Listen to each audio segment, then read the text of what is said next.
I love telling the story about how I got this amazing cured salmon recipe. During a work dinner, we were served a delicious cured salmon for appetizer. I was thinking aloud, I wonder how this was made. My boss retorted, there is no way the chef will give you his secret recipe for this. I looked at him. I must admit I was quite shocked at his answer.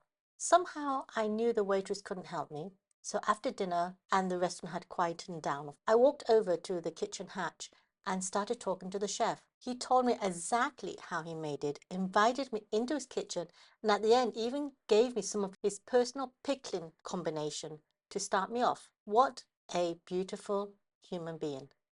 I learned so much from chatting with him. From then on, as they say, the rest is history. I cannot tell you how often I make this. A lot. Not just with salmon, but with any fresh fish. Of course, like most recipes, I make the original and promptly change and adjust it to my own.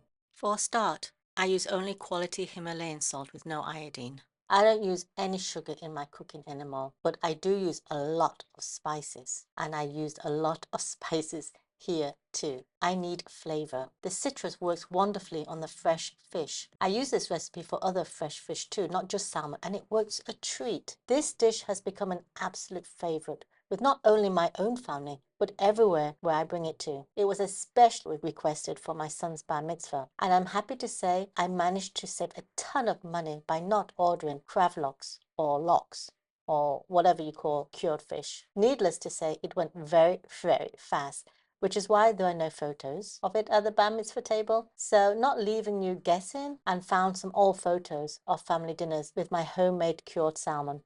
If you enjoyed any of my recipes, please hit the subscribe button. You have no idea how much it helps me. Click the like and see you next time. Happy cooking!